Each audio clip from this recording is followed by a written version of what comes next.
샬롬 샬롬 샬롬 샬롬. 하나님 사랑합니다. 여러분 주 안에서 사랑합니다. 출애굽기 1장 말씀 1절에서 2절 그리고 10절 백성의 괴로움을 보시는 하나님입니다. 인생이 우리가 사랑하는 것이 고행이죠. 철학자 쇼펜하우어는 내가 사랑하는 직접적인 목적이 괴로움이다 이렇게 말합니다. 그 깊은 뜻은 우리가 다 알 수 없지만 인생이라는 것이 괴로움의 연속이라는 것. 그래서 어떤 목적지를 정하고 그곳을 가도 거기에는 괴로움이 있다라는 것을 우리가 항상 유념하고 삽니다. 즉 인생은 고난을 피할 수 없다는 거죠. 실제 태평양 전쟁 때 일본의 귀족 세 가정이 가장 안전한 곳을 고심하고 찾은 결과 오키나와 섬으로 결정을 짓고 그리로 피신을 했어요. 그러나 그곳은 태평양 전쟁의 가장 위험한 그러한 전쟁의 그런 지역이었던 거죠. 이렇게 어느 누구도 인생의 고통을 피할 수가 없었다. 피했더니 보니 아주 가장 위험한 격전지였다라는 것입니다. 그럴 때 그런 말들 많이 하죠. 피할 수 없을 때 차라리 즐겨라. 이런 말의 뜻이죠. 고난을 피할 수 없다면 긍정적으로 받아들여야겠다라는 겁니다. 데이비드 브리클린이라는 사람은 하나님은 가끔 빵 대신 벽돌을 던져주시는데 어떤 사람은 원망하면서 그 벽돌을 쳐다가 발가락 하나가 부러지기도 하고 어떤 사람은 그 벽돌을 주춧돌로 삼아서 기막힌 집을 짓기도 한다는 명언을 말합니다. 이것은 고난을 맞서서 이기고 죄는 피해서 이기라는 서양 속담과 같은 뜻이죠. 오늘 고난 혹은 괴로움이라는 주제로 우리가 설교를 시작한 이유는 출애굽기 상황이 바로 그러했기 때문입니다. 사실 출애굽기의 시작은 우리에게 아주 익숙합니다. 야곱과 함께 각각 자기 가족을 데리고 애굽에 이른 이스라엘 그 사람들은 이름은 이러하니 하고 시작이 되죠. 루벤과 시몬과 레위와 유다와 이사갈과 스불론과 베냐민과 단과 납달리와 갓과 아세리요 야곱의 허리에서 나온 사람이 모두 70여기세번 애굽에 있었더라. 이게 1장 1절에서 5절까지의 내용입니다. 그렇게 애굽으로 들어간 이스라엘은 1장 7장 말씀대로 생육하고 번성하고 매우 강하여 온 땅에 가득하게 됩니다. 여기서 생육하고 불어나 번성하고 매우 강하게 되었다는 말은 이스라엘 백성이 애굽에서 숫자상으로 많아졌을 뿐만 아니라 아주 영향력도 커졌다는 거죠. 7절을 보죠. 이스라엘 자손은 생육하고 불어나 번성하고 매우 강하여 온 땅에 가득하게 되었더라. 6절에 요셉과 그의 모든 형제와 그 시대 사람은 다 죽었고 이스라엘 자손은 생육하고 불어나 번성하고 매우 강하여 온 땅에 가득하게 되었더라.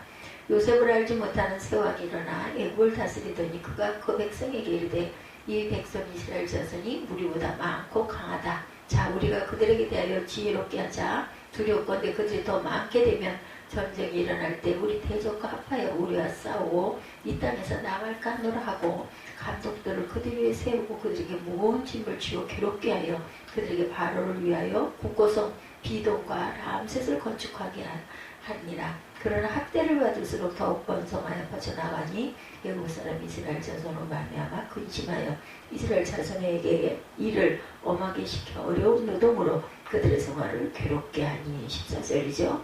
곧 흙 이기기와 벽돌 묶기와 농사 여러 가지 일이라 그 시키는 일이 모두 엄하였더라. 여기서 엄하였다라는 것은 아주 힘든 일을 노력을 시켰다라는 얘기죠. 당시 애국은 여러 민족의 혼합국가였습니다. 그러다 보니 각 민족의 부침에 따라 정권이 바뀌기도 했어요. 8절에 요셉을 알지 못하는 세왕이 일어나 애국을 다스리더니에서 볼 수 있듯이 이스라엘이 애국으로 들어가서부터 좋은 관계를 유지하고 있던 기존의 통치 민족과 왕조가 바뀌어서 제3의 부족이 애국을 통치하게 되었다는 거겠죠. 옛 왕조를 밀어낸 새 왕조는 지난 왕조와 긴밀한 관계에 있었던 민족들 그 가운데 숫자도 많고 영향력도 큰 이스라엘 민족을 그대로 방치할 수가 없었어요. 왜냐하면 이스라엘을 그대로 두면 정권 재창출을 꿈꾸는 옛 세력이나 혹은 다른 민족과 연합하여 얼마든지 자신을 위협할 수 있었기 때문이다. 예를 들어서 새 왕조는 이스라엘 백성을 이제 학대하기 시작을 합니다. 그 방법이 이런 아주 무서운 노역을 시키는 거였죠.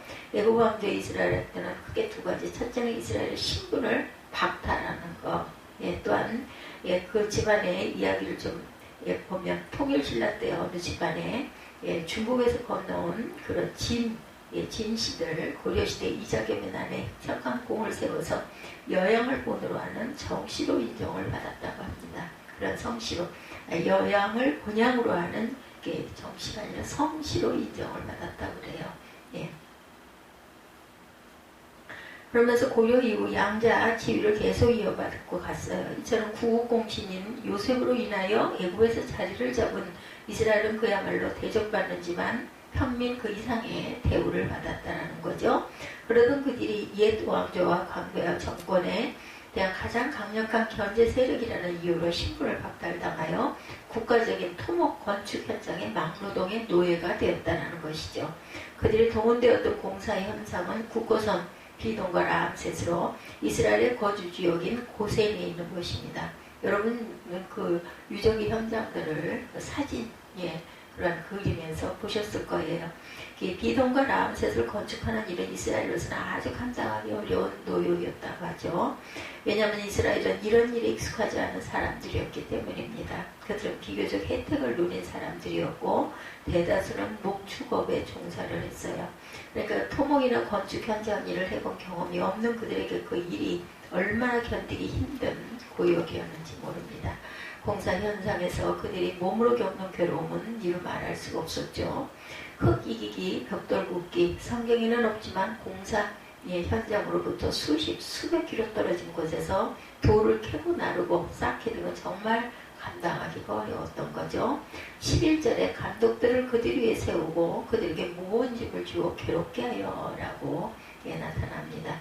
일이 서툴고 실수가 많으니 감독들로서는 더 괴롭힐 수도 없었고 그럴수록 이스라엘은 더욱 힘들었다는 말입니다. 이렇게 하루아침에 신분이 박탈당해지고 자유를 빼앗긴 노예가 되어서 해본 일 없는 막노동을 하면서 아주 힘든 하루하루의 그러한 나날을 보내고 있었다. 또한 두 번째 애굽 왕조의 이스라엘 학대는 하나 더 있었어요. 12절에 학대를 받을수록 번성하여 퍼져나가더니 이스라엘의 신분을 박탈하고 경험도 없는 막노동 현장에 강제 노역을 시켰지만 그 가운데서도 이스라엘 백성의 인구수와 영향력은 줄어들지 않습니다. 이것에 위기감을 느끼는 애굽 왕조는 새로운 방법을 모색하죠. 남아 합살 정책이 바로 오늘 본문의 내용이죠. 바로 애굽 정부는 히브리 상사들을 불러서 히브리 여인들이 출산할 때 남자아이면 죽이고 딸아이면 살려두라 이렇게 명령을 합니다. 16절에 이것은 이스라엘의 인구가 더 이상 늘어나는 것을 막는다는 의미만이 아니라 이스라엘을 서서히 없애버리겠다라는 그런 뜻이었죠. 이렇게 이스라엘은 생존 자체에 위협을 받는 지경에 이르게 되죠. 당시 이스라엘의 고통을 여러분들 이해하실 수 있겠습니까? 신분이 하늘에서 땅으로 떨어지고 경험도 없는 일을 하면서 학대를 받고 겨우 먹고 살 수 있었고 아이를 낳은 족속 강제로 죽임을 당하여 가정마다 붕괴가 되는 그런 상황에 처합니다. 지금도 죽을 만큼 힘든데 자녀들을 통한 희망의 불씨마저 사라지는 상황이 된 거예요. 이것이 이스라엘의 학대받은 현실이었습니다. 이것이 이스라엘의 고통이었죠. 그러나 아무리 이스라엘의 고통이 심해도 그것은 시작이지 결론이 아니었어요. 하나님께서 고통과 고난을 통해 이스라엘을 연단하신 것입니다. 고난과 고통을 통하여 굳은 살이 박히고 근육이 생기고 면역력이 생겨야 광야를 지날 수 있을 것이고 가나안 정복 사업을 하고 거기 새로운 나라를 세울 수 있을 것이기 때문이죠. 그리고 무엇보다도 아무리 애굽이 좋아도 그것은 이스라엘이 영원히 머물 곳이 아니었기에 하나님은 고난을 허락하셨어요. 만약 애굽에서 평온하게 살고 안락함을 누리고 살았다면 그들은 하나님도 약속의 땅도 바라보지 못했을 것입니다. 그러나 고난과 역경을 통하여 그들은 하나님을 바라보고 약속을 기억하게 되었어요. 오늘 저와 여러분도 마찬가지입니다. 성도들에게 세상이 아무리 좋아도 세상의 즐거움에 취해 살아가는 것이 전부가 아니기 때문에 성도에게는 만나야 할 하나님이 계시고 가야 할 천국이 있기 때문에 고난이 주어지는 것이다. 고난을 통해서 우리는 하나님을 만나고 약속을 기억하게 됩니다. 그래서 칼빈은 이 세상에 고통이 많은 것은 천국을 사모하는 마음을 가지게 하기 위해서다 이렇게 말했어요. 이 세상에 살기 편하고 행복하게 잘 살 수 있다면 어느 누구도 천국을 찾지 않을 것입니다. 그러나 세상에서 환난과 고통을 당함으로 근심과 고통과 슬픔이 없는 영원한 하늘나라를 사모하게 하는 것이다. 이스라엘 백성이 애굽에서 편안하게 살 때 약속의 땅 가나안을 그리워하지 않고 돌아가려고도 하지 않습니다. 그러나 견딜 수 없는 압박과 고통을 당하자 그제야 가나안으로 돌아가고 싶은 마음을 갖게 되었던 것이죠. 견딜 수 없는 압박과 고통을 당하자 이제 우리의 고향으로 돌아가야 되겠다, 이런 마음을 가졌다는 겁니다. 하나님께서는 이 세상에서 눈물과 근심과 질병과 심지어 죽음의 고통을 통해서라도 눈물이 없고 다시 사망이 없고 애통하는 것이나 곡하는 것이나 아픈 것이 없는 영원한 천국으로 우리를 몰아넣으신다는 사실을 기억하시기 바랍니다. 그러므로 이 세상에서의 환난과 고통은 우리에게 유익한 것이죠. 안개와 같이 잠깐 있다 사라지는 세상에서 고통 역시 잠깐 지나간다는 그런 것이고, 그것으로 인해서 영원한 지옥 형벌을 면하고 천국에서 영생과 복락을 누리게 하신다는 사실을 잊지 마시기 바랍니다. 고생하는 자기 백성을 하나님이 살피십니다. 하나님은 고통하는 이스라엘의 신음소리를 들었어요. 그리고 그들의 조상 아브라함과 이삭과 야곱과 세우신 언약을 기억하십니다. 사람들은 하나님도 약속을 잊을 수 있어요. 특히 삶의 현실이 힘들면 힘들수록, 인생의 고난이 심하면 심할수록 깊은 동굴 속에 있는 것처럼 하나님도 말씀도 잊어버리기가 쉽다라는 거죠. 그러나 그들을 잊지 않으시고 떠나지 아니하시는 분은 하나님이십니다.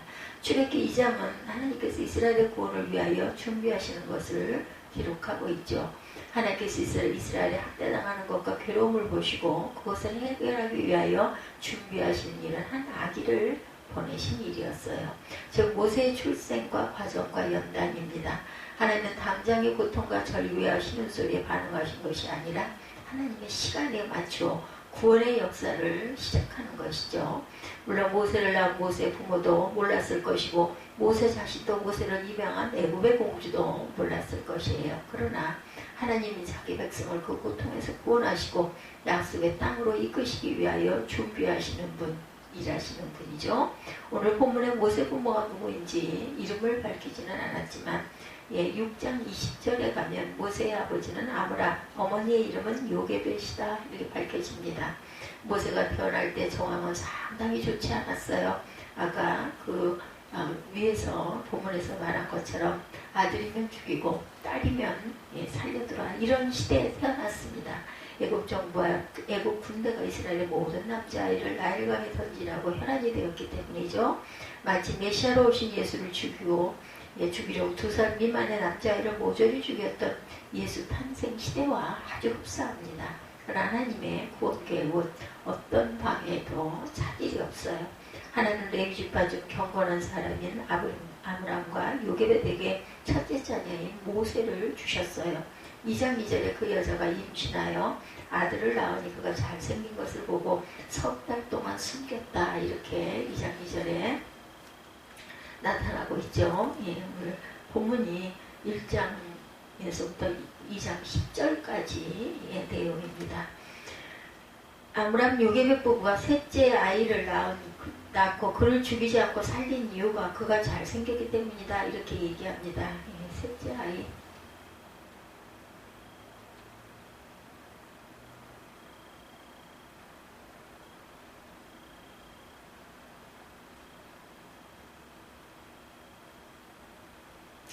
네, 2장 1절에 보면 레위 가족 중 한 사람 한 사람이 가서 레위 여자에게 장가들어 그 여자가 임신하여 아들을 낳으니 그가 잘생긴 것을 보고 석 달 동안 그를 숨겼더니, 첫째 아이, 그죠?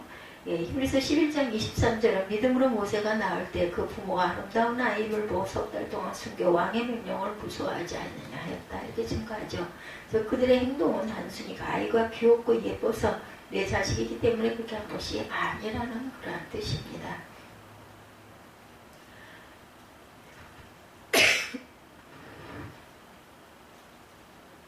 하나님의 백성을 말살하고 구원 역사가 진행되는 것을 막으려는 애국 국가와 그 권력에 맞서는 신앙인의 거룩한 반항으로 아기를 살린 것이죠. 그러나 태어난 지 3개월이 지나자 더 이상 숨겨서 아이를 키울 수가 없게 됐어요. 그래서 엄마 요괴bet은 갈대 상자를 만들어서 그 속에 아이를 담아 나일 강변에 갈대들 사이로 떠나 보내죠. 예. 그래서 아기를 바로의 딸이 건지는 그런 내용까지입니다. 예. 갈대 상자는 강가에 무성하게 자란 갈대숲 때문에 눈에 잘 띄지 않았고 그 시대 그런 가운데 모세의 누나인 미리암은 갈대 상자 속 자기 동생이 어떻게 되는지를 보기 위해서 계속 그 갈대 상자를 지켜보고 있었던 거죠. 근데 갈대 상자는 놀랍게도 나일강에 몸을 씻으러 나왔던 애국 공주에게 발견이 됩니다. 발견이라기보다는 발각이라고 하는 게 적당한 표현이겠죠. 그 공주는 이집트 역사에 나오는 인물이었어요. 당시 애국왕 바로는 투트모세 1세였는데 그에게는 무남동녀 외동딸 하세푸트가 있었습니다. 이 하세푸트는 그 남편 투트모세 2세와 양자인 투트모세 3세 때 섭정으로 상당한 영향을 미친 인물이었어요.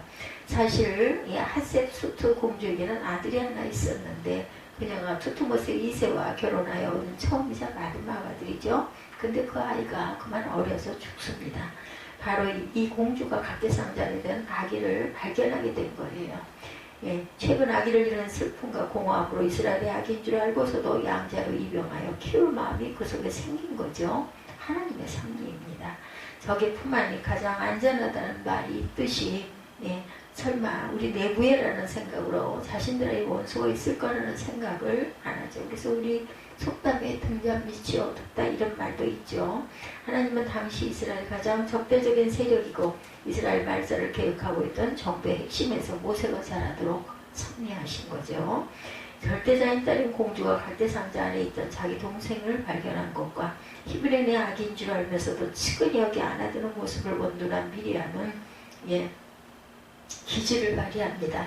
최근에 아이를 낳았으니 정부 방침에 따라 아이를 버려 젖을 버리고 있는 한 산모를 안다고 말했고 공주는 그 산모에게 강에서 건져 모세라는 이름을 지은 아기를 맡기기로 결단을 한 거죠. 공주는 모세가 일정 기간 성장하기까지 젖어미 유모의 과정에서 젖을 먹으며 성장하도록 배려를 합니다. 요즘은 젖을 일찍 떼고 모유 수유도 기간도 짧고 아예 모유 수조차 하지 않는 경우가 많다고 그러죠. 당신은 만 4세까지 젖을 먹이고 자랐다고 합니다. 그런 동안 모세는 하나님 창조 아브라함으로부터의 역사를 친부모의 품에서 배우게 되죠. 그리고 나서 바로의 궁으로 들어가 왕자로 살기 시작한 부분이 2장 10절에서부터 나옵니다. 예, 그가 자라매 그 아이가 자라매 바로의 딸에게로 데려가니 그가 그의 아들이 되니라. 그가 그 이름을 모세라 이르되 이는 내가 그를 물에서 건져내었음이라 하였더라. 물에서 건져내었음이라 하였더라. 이게 모세라는 이름의 뜻이에요. 그런 동안 모세는 하나님과 창조 아브라함으로부터의 역사를 친부모의 품에서 배울 수도 있었던 거죠. 그리고 이제는 바로의 공으로 들어서가 양자로 왕자로 살아가게 됩니다. 양자가 돼서 공주의 왕자가 돼서 왕궁에 들어간 이후에도 가족들과의 왕로가 계속 이어졌었는지는 알 수 없지만 나중에 형 아론과 누이 미리암을 아는 것을 보면 계속 연결되지 않았을까 싶습니다. 만 4세 정도까지 친부모의 품에서 신앙교육, 언약교육, 또한 하나님의 백성으로서의 교육을 받은 모세는 그 후부터 당대 세계 최대의 대국이었던 이집트 왕실의 교육을 받게 되죠. 즉 세계 최고의 교육을 받으며 성장합니다. 사도행전 7장 22절에 모세가 애굽 사람의 모든 지혜를 외워 그의 말과 하는 일들이 능하더라 이렇게 증거하고 있어요.